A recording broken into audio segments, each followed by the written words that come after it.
मई में युद्ध होगा, भीषण युद्ध होगा।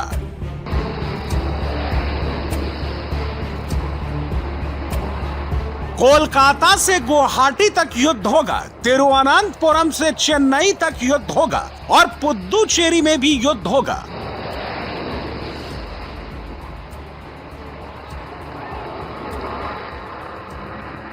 जब गुवाहाटी में युद्ध होगा तब यह काम आएगा।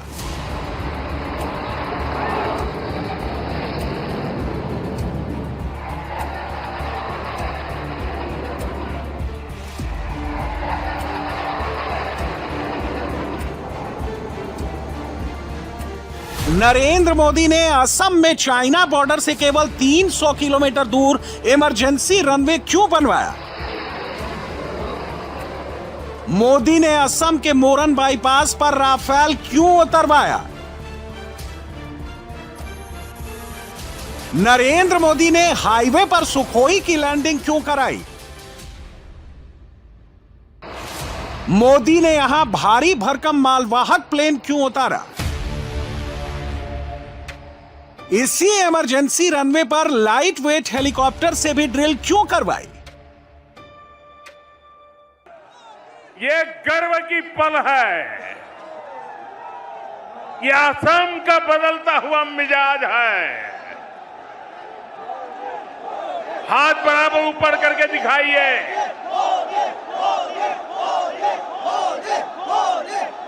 आपको गर्व हुआ कि नहीं हुआ? गर्व से मन भर गया कि नहीं भर गया? नरेंद्र मोदी के गर्व में असम का गर्व है और इस गर्व में ही हर युद्ध जीतने का मंत्र है। युद्ध जीतने के लिए प्रधानमंत्री ने खजाना खोल दिया है। नरेंद्र मोदी ने असम के छबुआ एक्सप्रेसवे के करीब मोरन बाईपास पर इमरजेंसी लैंडिंग फैसिलिटी बनवाई है। 4.25 किलोमीटर लंबे इस ट्रिप पर राफेल, सुखोई 30,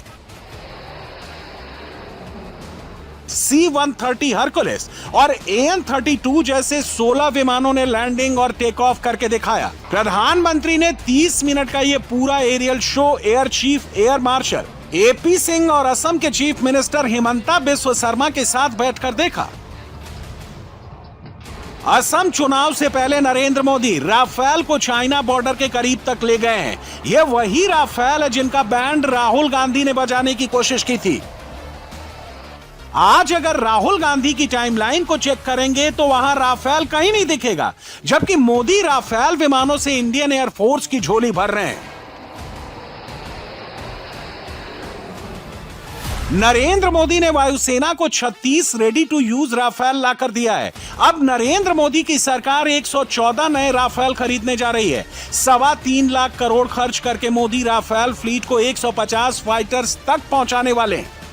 रक्षा मंत्री की अध्यक्षता वाले डिफेंस एग्जीक्यूशन काउंसिल ने 114 राफेल विमानों की खरीद को मंजूरी दे दी है। अब बस नरेंद्र मोदी की अध्यक्षता वाली cabinet committee on security affairs की मुहर लगनी बाकी है। राफेल डील पर फाइनल मुहर लगाने से पहले नरेंद्र मोदी ने असम जाकर राफेल का दमखम देखा। नॉर्थ ईस्ट के बॉर्डर पर राफेल का दम देखने और चीन को उसका दम दिखाने के लिए असम के मोरन में नॉर्थ ईस्ट की पहली इमरजेंसी लैंडिंग फैसिलिटी तैयार की गई। मोरन एयर स्ट्रिप NH-127 के 4.4 किलोमीटर लंबे हिस्से पर बनाई गई है। यह भारत की पहली इमरजेंसी लैंडिंग फैसिलिटी है जो सेना और सिविल दोनों तरह के लिए इस्तेमाल की जा सकती है। ड्यूअल यूज इंफ्रास्ट्रक्चर के कॉन्सेप्ट पर तैयार ये ELF 40 टन के फाइटर एयरक्राफ्ट और 74 टन तक के मैक्सिमम टेक ऑफ वेट वाले ट्रांसपोर्ट एयरक्राफ्ट को हैंडल करने में सक्षम है। वो भी एक वक्त था, ये भी एक वक्त है। और आज यहां ऐसे हाईवे बनकर तैयार हो रहे हैं जहां सिर्फ गाड़ियां ही नहीं चलती बल्कि हवाई जहाज भी लैंड करते हैं।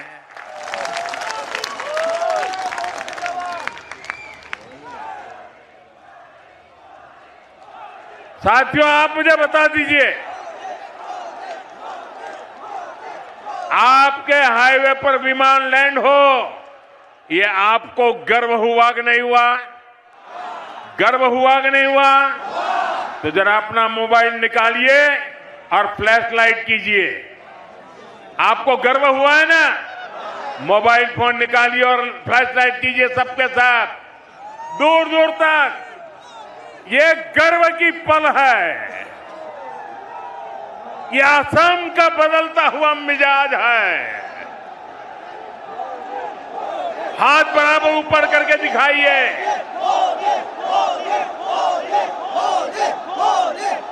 आपको गर्व हुआ कि नहीं हुआ? गर्व से मन भर गया कि नहीं भर गया? चीन के साथ युद्ध जब होगा तब होगा। नरेंद्र मोदी के सामने एक युद्ध की डेट लगभग फिक्स है। अप्रैल के अंत और मई की शुरुआत में असम का युद्ध होगा। असम उन गिने चुने राज्यों में से एक है जहां नरेंद्र मोदी की पार्टी की सीधी लड़ाई राहुल गांधी की पार्टी से होती है। मोदी ने 2016 में असम को कांग्रेस से छीना, 2021 में असम को कांग्रेस के हाथ में जाने नहीं दिया और 2026 में मोदी लगातार तीसरी बार असम जीतने के लिए उतरे हैं। नरेंद्र मोदी ने असम युद्ध के लिए राफेल चुना तो इसके पीछे एक सॉलिड वजह है। तारीख पर गौर कीजिए, 14 फरवरी यानी पुलवामा वाली तारीख। राहुल गांधी की पार्टी जिस पुलवामा पर पिछले 7 साल से सवाल ही पूछे जा रही है, नरेंद्र मोदी उसी पुलवामा का नाम लेकर दुश्मन को जवाब दे रहे हैं। आज देश को सिर्फ एक और इमरजेंसी लैंडिंग स्ट्रिप नहीं मिली है, ये इस बात का भी प्रमाण है कि नया भारत अपनी सुरक्षा के लिए हर तरह से तैयार हो रहा है। आज का भारत न सिर्फ अपनी सीमाओं को सशक्त कर रहा है, बल्कि देश के दुश्मनों को उनके घर में घुसकर जवाब भी देता है। साथियों, आज ही पुलवामा हमले की बरसी है। मैं इस हमले में जान गंवाने वाले मां भारती के वीर सपूतों को नमन करता। इस आतंकी हमले के बाद भारत ने जिस तरह आतंकियों को सजा दी, वो पूरी दुनिया ने देखा है। नरेंद्र मोदी जिस युद्ध में उतर रहे हैं वहां हर तरह के हथियार यूज होंगे, इसीलिए मोदी पूरी तैयारी के लिए आए हैं। 3 महीने में यह मोदी का तीसरा असम दौरा है। तीसरे असम दौरे पर मोदी ने असम को 5,000 करोड़ के प्रोजेक्ट दिए। ब्रह्मपुत्र नदी के नीचे सुरंग बनाने का मेगा प्रोजेक्ट मोदी अपनी कैबिनेट से पास करा के ले गए हैं। कांग्रेस जो काम 50-60 साल में सोच भी नहीं पाई, मोदी उसे 10 साल में ही करके दिखा रहे हैं। आज की कांग्रेस हर उस विचार, हर उस आतंकी को कंधे पर बिठाती है जो देश का बुरा सोचता है, जो लोग देश के टुकड़े टुकड़े करने का सपना देखते हैं, जो लोग नॉर्थ ईस्ट को भारत से अलग करने के नारे लगाते हैं, वो कांग्रेस के लिए पूजनीय बन चुके हैं। आजादी के समय मुस्लिम लीग ने देश का बंटवारा कराया। अब आज की कांग्रेस मुस्लिम लीगी माओवादी कांग्रेस बनकर फिर देश बांटने में जुट गई है। ये एमएमसी है, माओवादी मुस्लिम लीगी कांग्रेस। और इसलिए आपको कांग्रेस से सावधान रहना है और असम की जनता को भी सावधान करना है। असम के सियासी युद्ध का चक्रव्यूह समझिए। दिल्ली में राहुल गांधी का कैंप संसद के पूरे बजट सत्र को हाईजैक करके खुश है। संसद ठप करने में ही कांग्रेस को कामयाबी दिख रही है। दूसरी तरफ बीजेपी बहुत ही सावधानी से असम का मोर्चा तैयार कर रही है। बीजेपी ने असम में घुसपैठियों को मुद्दा बनाया है। हिमंता बिस्वा शर्मा घुसपैठिए पर ऑफेंसिव मोड में है। असम में 65-35 का फॉर्मूला तैयार करके रखा गया है। मुस्लिम वोट बांटने के लिए ओवैसी को असम आने का चैलेंज दिया जा रहा है। असम में कांग्रेस की होप गौरव गोगोई हैं। वो प्रदेश भर में यात्रा निकाल रहे हैं। उनकी यात्रा के बीच में ही मुख्यमंत्री हिमंता बिस्वा शर्मा ने गौरव गोगोई पर पाकिस्तान वाला फंदा फेंका है। गौरव गोगोई की पत्नी एलिजाबेथ गोगोई पर एसआईटी रिपोर्ट सार्वजनिक कर दी गई है और आगे की जांच केंद्रीय एजेंसी से कराने की सिफारिश की गई है। बीजेपी असम में पिछले 5 चुनाव जीत चुकी है और कांग्रेस असम में पिछले 5 चुनाव हार चुकी है। 2014 का लोकसभा चुनाव बीजेपी जीती, कांग्रेस हारी। 2016 का असम विधानसभा चुनाव बीजेपी जीती, कांग्रेस हारी। 2019 के लोकसभा चुनाव में बीजेपी ने अपनी जीत और बड़ी की, कांग्रेस वापसी नहीं कर पाई। 2021 के असम विधानसभा चुनाव में भी बीजेपी फिर जीती, कांग्रेस चौथी बार हारी। 2024 के लोकसभा चुनाव में भी असम में बीजेपी जीती, कांग्रेस हारी।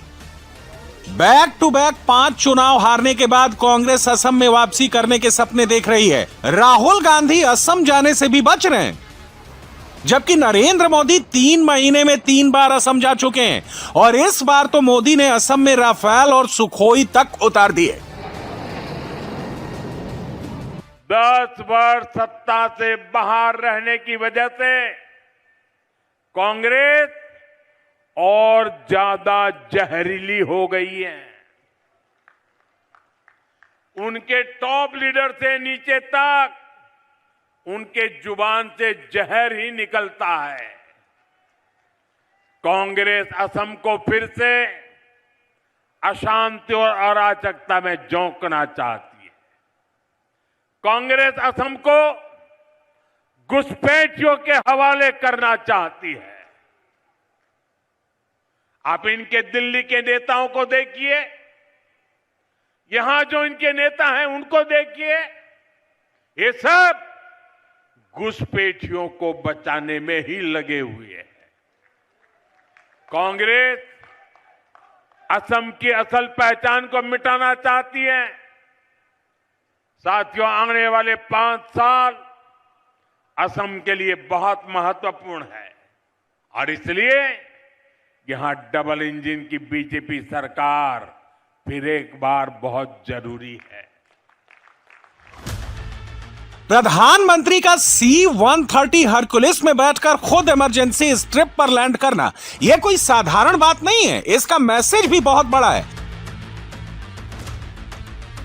इमरजेंसी रनवे पर राफेल और सुखोई उतारने से पहले मोदी का खुद का उतरना देश और दुनिया को इस बात की मुनादी थी कि भारत ने जो काम किया है वो पक्का काम किया है। नरेंद्र मोदी ने बिना कुछ कहे असम के लोगों को भी ये संदेश दे दिया कि देश और प्रदेश की सुरक्षा उनके लिए कितना मायने रखती है। छोटा हो या बड़ा हो, बीजेपी हर चुनाव बड़ी तैयारी के साथ लड़ती है। पुद्दुचेरी छोटा राज्य है, लेकिन गृहमंत्री अमित शाह वहां जाते हैं तो वो भी एक आम कार्यकर्ता की तरह दीवार पर कमल का निशान बनाते हैं। ऐसा कमिटमेंट सिर्फ बीजेपी में दिखता है। इस एफटीए से और ट्रेड डील से हमारे किसानों को कोई नुकसान नहीं होने वाला है। नरेंद्र मोदी जी ने यहां पर किसानों का, पशुपालन करने वाले भाइयों बहनों का और मछुआरों का 100% प्रोटेक्शन करने का काम किया है। ये राहुल गांधी जी की नीति है। झूठ बोलो, जोर से बोलो, सार्वजनिक रूप से बोलो और झूठ को बार बार बोलो, मगर राहुल गांधी, इस देश की जनता आपकी झूठ मैन्युफैक्चरिंग करने की फैक्ट्री को अब पहचान गई है। और एक बार मैं फिर से कहता हूं कि 2029 में नरेंद्र मोदी जी के नेतृत्व में NDA lead Bharatiya Janata party का गवर्नमेंट में बनने वाला है। आपका बारी नहीं आने वाला। नरेंद्र मोदी असम जीतने के लिए बहुत बड़ा घेरा बना रहे हैं। Rafale, Sukhoi, emergency runway, fighter helicopter, Brahmaputra पर नया ब्रिज, ब्रह्मपुत्र के नीचे सुरंग, इन सबसे नरेंद्र मोदी के इलेक्शन कैंपेन का आउटर रिंग तैयार होता है। मोदी का इलेक्शन कैंपेन का इनर सर्किल पार्टी, संगठन और कार्यकर्ताओं से बनता है और इसका आखिरी मोर्चा है बूथ। असम में तीसरी बार बीजेपी एनडीए सरकार असम के 3 गुना विकास का रास्ता बनाएगी। इसलिए हर एक कार्यकर्ता का एक ही मंत्र होना चाहिए, मेरा बूथ, मेरा बूथ, मेरा बूथ। जैसे बंगाल का चुनाव जीतने के लिए एक एक बूथ जीतने की लड़ाई होती है, तृणमूल काडर से बम, गोला बारूद सब कुछ हो जाता है, उसी तरह असम में भी लड़ाई बूथ तक होती है। नरेंद्र मोदी को मालूम है कि चुनाव जीतना है तो एक एक बूथ जीतना होगा। प्रधानमंत्री जो बात समझते हैं वही अपने कार्यकर्ताओं को भी समझाते हैं। इस बार भी आपको ऐसे ही अपने बूथ पर एक एक वोट पर ध्यान रखना है। रखोगे? अब और कुछ मत करो, बस पूरी ताकत बूथ में लगा दो। आपका बूथ विजयी होगा तो बीजेपी विजयी होगी कि नहीं होगी? आपको विजय पाना है तो कहां पाना है? बूथ में विजय पाना है। हिंदुस्तान का कांग्रेस के राहुल गांधी असम चुनाव दिल्ली में बैठकर लड़ रहे हैं। नरेंद्र मोदी असम का चुनाव असम जाकर लड़ रहे हैं। इस पुल को देखिए, 3000 करोड़ की लागत वाला ये पुल गुवाहाटी और नॉर्थ गुवाहाटी को जोड़ता है। इससे गुवाहाटी और नॉर्थ गुवाहाटी के बीच की दूरी घटकर 7 मिनट रह जाएगी। यह नॉर्थ ईस्ट का पहला एक्स्ट्रा डोज्ड पुल है जिसमें फिक्स्ड पेंडुलम बियरिंग का इस्तेमाल किया गया है। असम के इलेक्शन पर राहुल गांधी ने कोई बड़ा दांव नहीं लगाया है, जबकि नरेंद्र मोदी हर चुनाव पर बड़ा दांव लगाते हैं। असम चुनाव पर भी मोदी ने बड़ा दांव लगाया है। असम में फाइटर जेट उतारकर असम के लोगों को युद्ध की तैयारी दिखाकर नरेंद्र मोदी ने बड़ी पिक्चर तैयार की है। वो ये बता रहे हैं कि बीजेपी है तो देश की सुरक्षा की गारंटी है, बीजेपी है तो घुसपैठियों से मुक्ति है, बीजेपी है तो अतिक्रमण से मुक्ति है, बीजेपी है तो असम का विकास है, बीजेपी है तो युवाओं को रोजगार है और बीजेपी है तो ही किसानों की खुशहाली है। राहुल गांधी दिल्ली से जब ट्रेड डील और एफटीए की बातें करते हैं तो कोलकाता और गुवाहाटी पहुंचते पहुंचते उनकी बातें घिस जाती हैं। नरेंद्र मोदी असम जाकर वहां के लोगों के बीच खड़े होकर जब कुछ बोलते हैं तो उनकी बातें दिल और दिमाग के अंदर तक उतर जाती हैं। आज यहां आप सबका ये जोश देखकर असम की महाविजय का मेरा विश्वास और मजबूत हो गया है।